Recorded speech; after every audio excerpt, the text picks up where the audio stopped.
July in your garden. You've put in so much effort, so much hope, but your tomatoes are still green, and the cucumbers look pale and taste bland. Sound familiar? That's because midsummer is when your plants enter their most critical phase, and without the right nutrition, they simply won't have the strength to produce a good harvest. Today, we're unlocking the main secrets of July feeding. I'll give you a list of the top 7 vegetables that desperately need your help right now. And of course, I'll tell you exactly what kind of nutrient boost they need to be overflowing with produce by August. Stick around till the very end, because I'll reveal the most common mistake that costs gardeners half their harvest. Imagine your plants are like athletes who've just finished the first half of a marathon. In spring and early summer, they focused on building their muscles, the green leaves and stems. For that, they needed nitrogen. But in July, the game changes completely. The marathon is hitting the home stretch. Now all that energy needs to shift from growing foliage to developing fruits, roots and heads. The plants need entirely different fuel for this final push, and our job is to give it to them at just the right time. Okay, let's kick off our list with none other than the mighty tomato. You have to agree, it's the king of the garden, and the success of the tomato harvest often sets the tone for the whole growing season. July is the most crucial and energy-intensive period for tomatoes. Just take a look at your plants. They're already setting and ripening their first fruits, while simultaneously flowering and setting new trusses. Can you imagine the immense strain this puts on them? The plants are working non-stop, and to keep up with this demanding pace, they need very specific fuel. If you stick to old habits and keep feeding them nitrogen, you're making a big mistake. You'll end up with lush, dark green foliage and vigorous side shoots, but the actual tomatoes will be small, sour, and slow to ripen. In July, the tomato's best friend is potassium. It acts like a skilled manager, directing all the sugars and nutrients from the leaves straight into the developing fruits. The more potassium available, the sweeter, more flavourful, and meatier your tomatoes will be. Plus, potassium helps prevent cracking. But that's not all. There's another important player in this equation: calcium. A deficiency in calcium leads to a very common and frustrating problem many gardeners have encountered: blossom end rot. That's the unsightly, dark, dry patch you see on the bottom tip of the fruit. So, the ideal feed for your tomatoes in July is a mix high in potassium with added calcium. This combination will help you achieve a harvest you can truly be proud of. Next up on our list is number 2, the crunchy and juicy cucumber. Have you noticed how cucumbers can get a bit finicky around midsummer? They might turn bitter, grow into strange shapes, the vines start yellowing, and you get fewer fruit setting. Sound familiar? This often happens because the cucumber plant is an incredibly hungry and tireless worker. It acts like a little factory, constantly drawing up water and nutrients to produce more and more fruit. By July, it has simply eaten up all the best stuff from the soil and is starting to go hungry. And what it needs most now is potassium. Potassium is key to that perfect crunch, juiciness, and the absence of bitterness. It helps the plant manage water and nutrients properly, preventing the fruits from becoming hollow. But unlike tomatoes, cucumbers still need a little boost of nitrogen. The cucumber vine needs to keep growing, putting out new leaves and tendrils, because future cucumbers form right where these new leaves emerge. Without nitrogen, growth stops, and so does that production line of harvest. That's why the ideal approach for cucumbers in July is a potassium-rich feed with a small amount of nitrogen.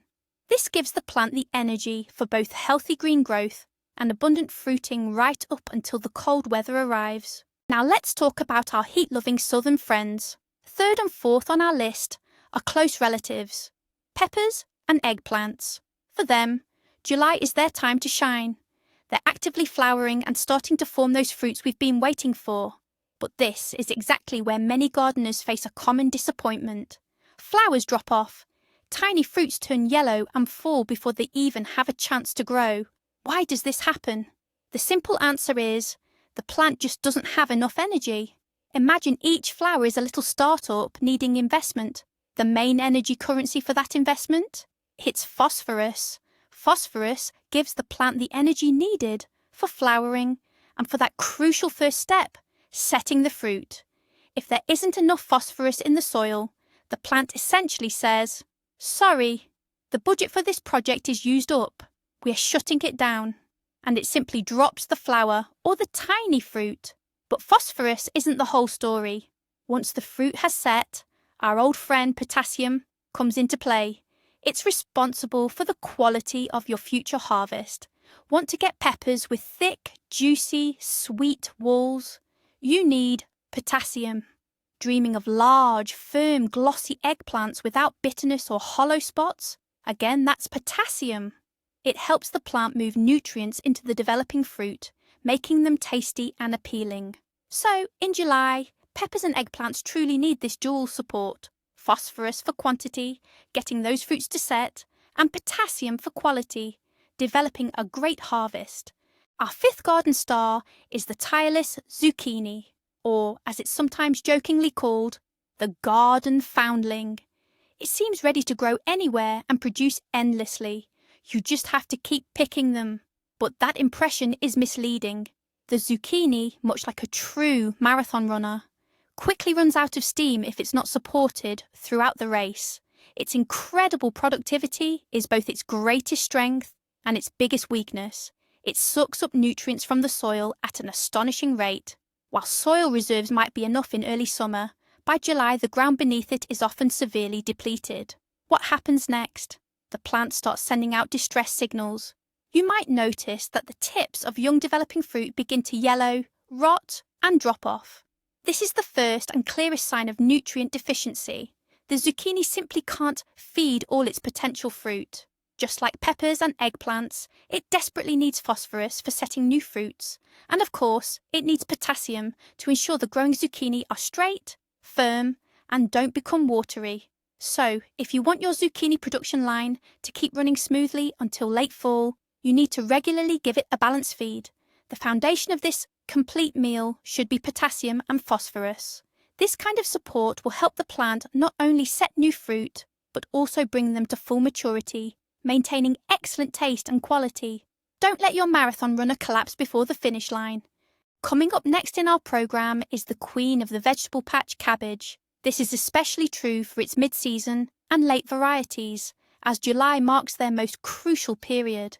In spring and early summer, cabbage was busy growing its big, sprawling leaves, its foliage. For this, it needed plenty of nitrogen. But now, the game changes. All that accumulated energy needs to go inwards, not outwards, into forming a dense, tight, juicy head. If you keep feeding it the same way now, you'll end up with a huge leafy plant but a loose, empty core. The main architect behind that perfect cabbage head is phosphorus. It sends the signal to the plant. Stop spreading leaves, it's time to bundle up. Phosphorus stimulates head formation and density. The second crucial element is potassium. This is key for quality. Potassium helps the leaves build up sugars, making the cabbage sweet and crisp. It also strengthens the cell walls, making them more elastic and durable. This is vital because heads lacking potassium can easily split under sudden changes in moisture. So, to harvest those ideal, rock-hard heads in the fall, the kind that store beautifully through winter, you need to switch your cabbage to a phosphorus and potassium feeding plan in July. This type of feeding ensures all the effort you put into growing and caring for your seedlings pays off handsomely. And our seventh and final point, it's hidden from sight down beneath the soil. Carrots and beets. It might seem like they just grow themselves, and all you really need to do is thin and weed them on time. But that's a big mistake. July is the time when these root crops really hit their stride and grow fastest. They act like tiny pumps, pulling all the nutrients from the leaves downwards to build up mass, sweetness, and beneficial substances in the part we actually eat. And if you don't give them a little help, the results can be pretty disappointing. And you know what's the most frustrating part? Fertilizing them incorrectly. Give them too much nitrogen now, and all that energy will go into the tops. You'll end up with huge, lush foliage, a gorgeous leafy bush. But underground, you'll have a thin, unimpressive, maybe even a hairy little root. For carrots to be large, straight, and sweet, And beets to be juicy with no pale rings inside, they need potassium. It's the main conductor directing all those sugars and nutrients right into the root. Potassium is responsible for building up sweetness and improves storage life. That is, how well they keep over the winter. But there's one more small yet crucial secret ingredient for root crops. This is boron. Boron deficiency is a common reason why beets can end up with hollow spots or a black, rotten core, and carrots might be crooked and tasteless. So, the ideal feed for our underground dwellers in July is potassium with the essential addition of boron. This is that final touch that will transform your humble harvest into a real source of pride. But what do all these vegetables have in common? And what's the one major mistake that could completely ruin all your hard work? The mistake is simple. You keep feeding your plants like it's spring, using fertilizers high in nitrogen. You'll get beautiful, lush, dark green bushes, but hardly any fruit. As gardeners say, the plant will be focusing on foliage, directing all its energy into the leaves instead of producing fruit. So, what should you feed them instead? July star nutrients are potassium and phosphorus, and the easiest, most accessible, and most effective way to give them these nutrients is with a wood ash infusion. It's a true fertility booster for the middle of summer. The recipe is simple. Take 1 cup of sifted ash, pour 10 litres of water over it, stir well, and let it steep for 24 hours. Then, water the base of each plant, using about 1 litre per mature plant. Ash contains potassium for sweeter and larger fruits, phosphorus for energy, and calcium, which helps protect tomatoes and peppers from blossom end rot. This simple step can increase your harvest significantly. So, let's recap. July is the time to switch from nitrogen-heavy feeding to potassium and phosphorus-based fertilizers. Pay special attention to your tomatoes, cucumbers, peppers, zucchini, cabbage, and root vegetables. A simple wood ash infusion will be the best treat for them and help you get a rich and delicious harvest. Thank you for watching this video until the end. If you found it helpful, please give it a thumbs up and subscribe to the channel so you don't miss out on new tips for your garden and vegetable patch. Now, a question for you. What are your own tried and true summer feeding recipes? Share your secrets in the comments below. Let's build the most helpful collection of gardening hacks together.